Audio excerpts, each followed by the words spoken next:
The whistle itself has actually gone through a couple of generations. The first one that was built for the beach a couple of years prior to taking out to the desert. Then Greg and Groot built a prototype when they first introduced the project to the burning Chicagoans, and we'd set it up in, I think, Thanksgiving weekend the year before. Just give it a quick dry run. And then Greg came back with some specific drawings, some technical drawings that had both plan and elevation. And I think Barclay did a perspective drawing on it so we could get a sense of what this thing was that we were actually building. Burning Man is a leave no trace event, so one of their tenets is to be very careful with the playa surface itself. All fires have to be raised above ground level, and they do it in a number of ways. We decided to put the steam whistle on a trailer and create a fire pan underneath it so that we didn't have to put our bonfire right on the playa. And I guess, you know, actually if you get the playa hot enough, it'll bake it just like clay into a hard substance. I spent a lot of time in the scrap yards looking for metal to use for this thing. You know, these guys were like on a treasure hunt trying to find angle iron, fabricated metal, tube steel. It's all junk, basically, that was salvaged to put this together, except for a few black pipes. Well, Greg's an expert welder, and he put this thing together in his driveway. Greg was all suited up and had his mask, and he's just welding away, sparks flying across the garage. And he really looked kind of like the mad scientist from Metropolis. Here's, you know, these sparks, and he's got the welding helmet, and he's got working on this contraption that you had to wonder, what the hell was he doing?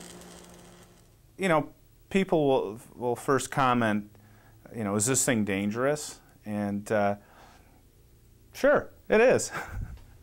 But we were very cognizant of, you know, pressure building up in the tank. It's a low pressure instrument. It's not like pressure builds up because of all the stems and holes. But despite that, we did have a valve on it so that we can keep track of what type of pressure we were pushing on this thing.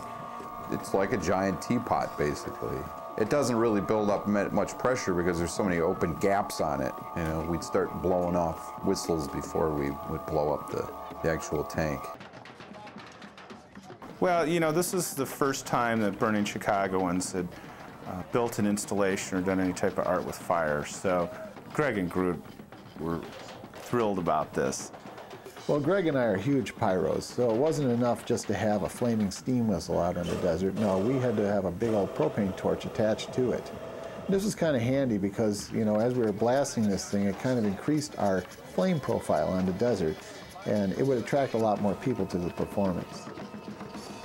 Groot, fire, good. These guys are pyros, man. They put the rest of us to shame. I mean, we all got a little fire bug, but these guys are over the top. They love fire.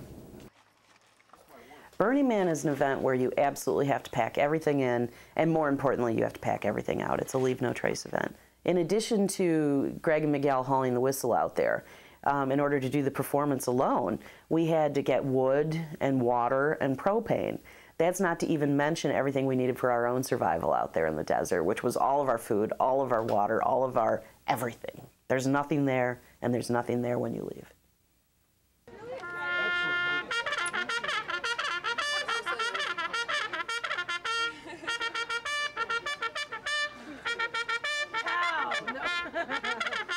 The breakfast bowls were a great idea by Cindy and Michelle to throw a couple hundred bowls, fire them, bring them out to the playa, set them up on Friday morning, and create a big breakfast feast for anyone that came by. Well, Cindy and I decided that we love to feed people.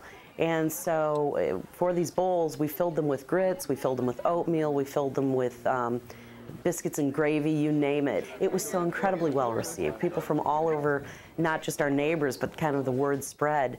And we ran out of bowls. We ran out of food. It was a great event. It was just exactly how I like to do things. You don't like it?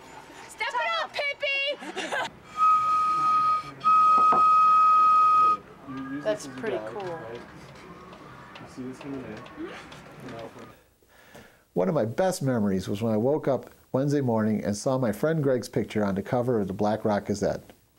Lots of people saw it, and they came in droves to make whistles at the ceramic studio. Groot and Phil had done an awful lot of PR with Burning Man, and they had put out press releases about what was going to go on at Whistleworks. And you know, it's careful what you ask for, because if somebody did come in from the Black Rock Gazette, they did an interview on Tuesday, made a whistle, really was there for a long time. And there, lo and behold, the next morning, there's Greg on the front page of the Black Rock Gazette, and he was a star, and we were packed. We posted 4 days of studio time, starting on Monday and running through Thursday, so that we could fire the whistles and then have them available for the performance later that evening on Thursday. We had a nice steady flow of folks the first couple of days that we were open. And that was wonderful because we were able to spend some time with them, but still literally we probably had 100 people come and go the first day. After that, on Wednesday, after the Black Rock Gazette article came out, we were packed. We were absolutely packed. It was literally standing room only, packed like sardines in the studio. Well, when somebody would come to Whistleworks, we would introduce them to the concept and tell them what it was all about, because they were all curious. They'd read about it in the Black Rock Gazette, and they saw the whistle out in front, and they really wanted to know how this is all going to come together. Then they'd get their hunk of clay, and we'd essentially show them how to do it, very rudimentary approach, and they would just take it and run with it, and they'd watch other people, and they'd make these amazing works of art. They could make the whistle, like the basic shape and all that, up until a point. Then when we got to the finite details of making the reed just right was the most difficult thing about making the whistles. But luckily I trained a bunch of the other Burning Chicagoans to help out with that too, and they were great help. Well, the theme of Burning Man this year was the floating world. And so a lot of people kind of took that and ran with it as far as making the whistle. So we had all sorts of sea creatures and fish and you name it. We had small, we had large. It was really magnificent seeing the creativity people put into this. Satisfied.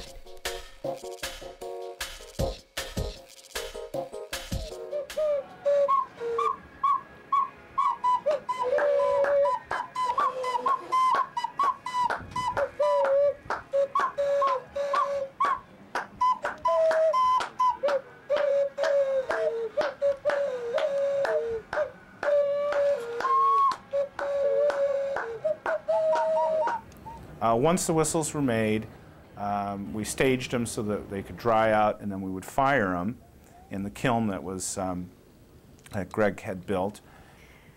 The kiln was really something to see. It was this flaming orange, glowing, amazing cube. And so people were coming from all around trying to figure out what it was, because it had flames spouting out through the top. The kiln's basically, it's a 2 foot by 2 foot cube that's gas-fired. It's considered an updraft kiln. But it's lined with a space-age ceramic fiber blanket, similar to what they use in Space Shuttle, actually. It basically is only 1 inch thick. I mean, but it can be 2,000 degrees on one side, and you put your finger on the other outside, and it won't sizzle your finger off. At night, we'd all hang out on the Whistleworks front porch, and we'd have the kiln glowing bright red, and it would attract people from all over, and we'd all hang around the burn barrel, and it was just a great experience hanging around on the Whistleworks front porch at night. Yeah, put your face around.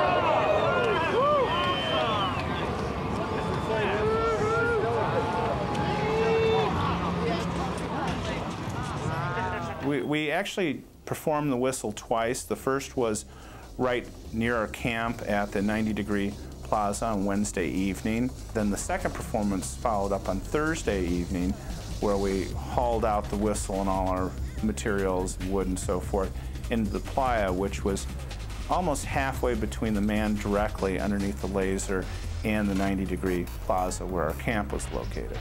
It was interesting because we were positioned right underneath the laser beam that was emanating from the lighthouse. So the smoke from the steam whistle actually illuminated the laser beam above us.